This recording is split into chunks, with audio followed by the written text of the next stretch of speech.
As Judge Amy Coney Barrett's nomination to the Supreme Court seems to be growing closer, Republican leaders are hoping that they will try and to repeal and replace the Affordable Care Act.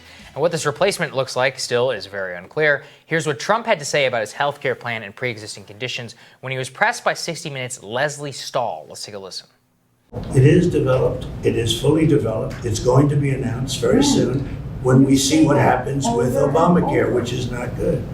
And when we see what happens with Obamacare. But if the Supreme Court... And it will be much less expensive than Obamacare, which is a disaster, and it will take care of people with pre-existing conditions. But what about the pre-existing, people with pre-existing conditions?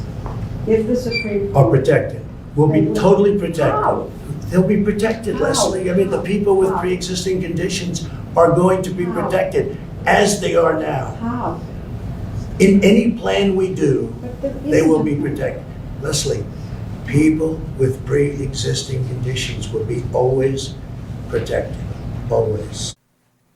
So obviously, a majority, overwhelming of Americans oppose getting rid of protections for pre-existing conditions. But in last night's debate, the president indicated he still backed this ACA suit going to the Supreme Court, which would, in fact, get rid of those pre-existing condition protections.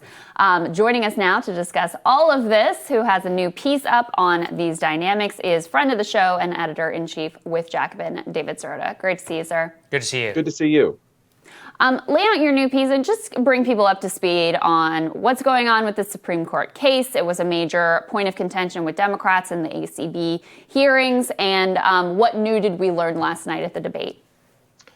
Well, the Supreme Court is hearing the case about whether to overturn much of the ACA. And at issue is, as you said, the question on pre-existing condition protections. Can insurance companies discriminate against you or give you differential pricing based on whether you have a pre-existing condition? That's the central issue of political conversation, even though, of course, the ACA is much bigger than that.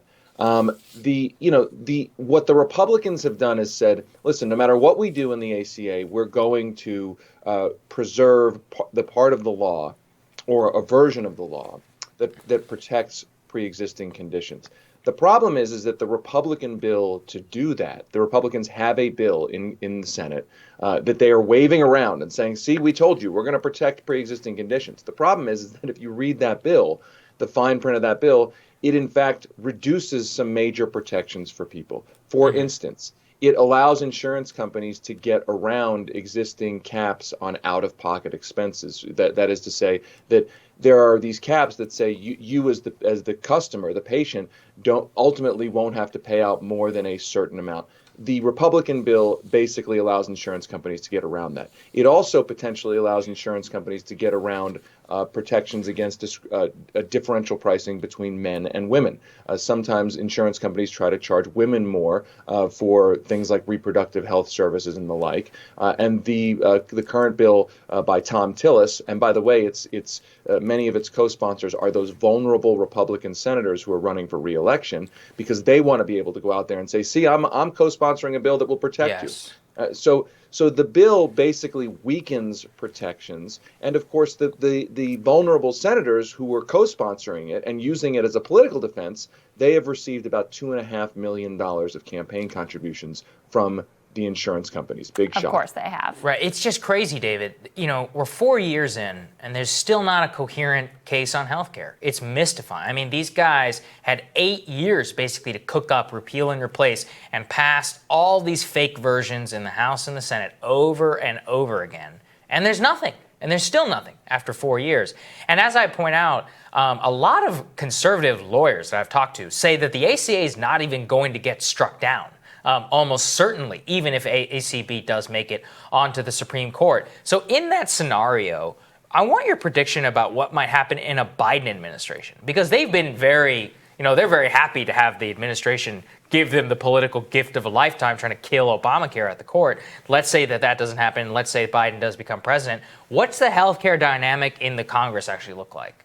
That's a great question, because here's the thing. I think that you put your finger on it, which is that the politics of the ACA in the short term are very good for Joe Biden because of the looming court case. It hasn't been decided. And because the current healthcare debate is between basically a weak set of insurance reforms, the ACA, and no insurance reforms at all, instead of a debate between something like Medicare for all, coverage, guaranteed coverage for all, and the ACA. So the shift is to the right now, and the rubber is going to hit the road if and when Biden wins, because if you look at the polling, people are not all that thrilled with the ACA, and understandably so. I mean, Donald Trump is wrong about most things, but he's not wrong that healthcare premiums have been going up, that healthcare premiums have taken up more and more of workers' wages, and coverage in some cases has declined.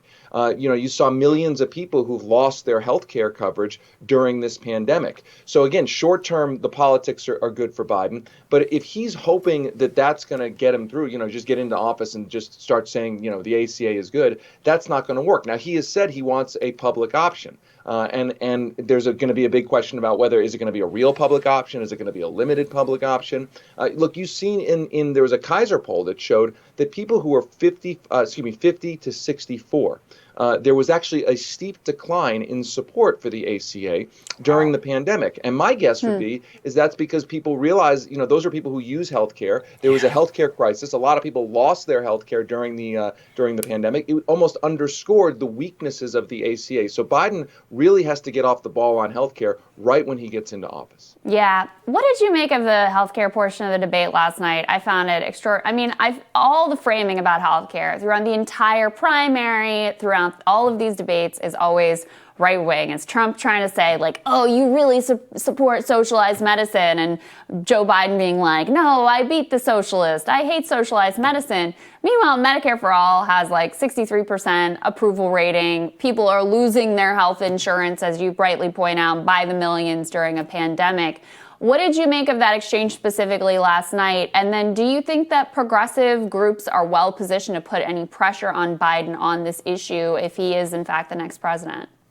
Biden's reflexive defense of the private insurance industry is disturbing. I mean, he dug in and wanted everyone to know how much he is going to defend private insurance companies. And that, to me, is bizarre.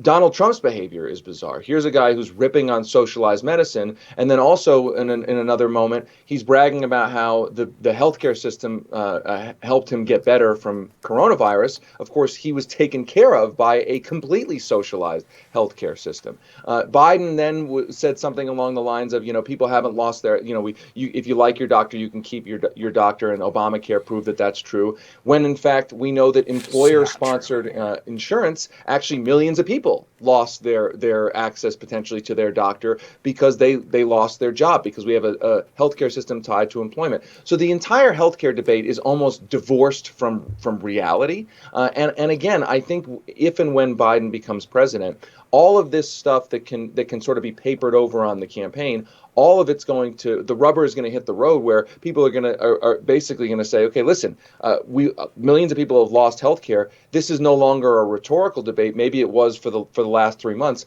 but now actual things need to happen. And the big question is it going to be a crappy public option? Is it going to be a real public option? Do progressives have some leverage to make sure, at minimum, that the public option that Biden rhetorically says that he supports is a real one and a robust one?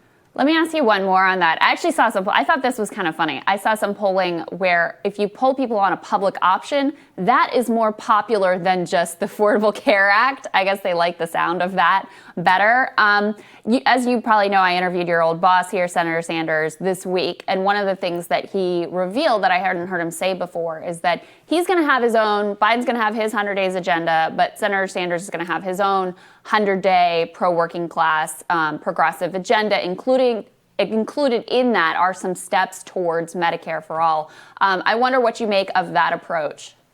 I think it's very smart. I think that Joe Biden is the kind of president who would be the kind of president who would, in many cases, defer to Congress. So I think it's a different kind of situation potentially than 2009. 2009, Obama came in with a very strong Obama-centric mandate.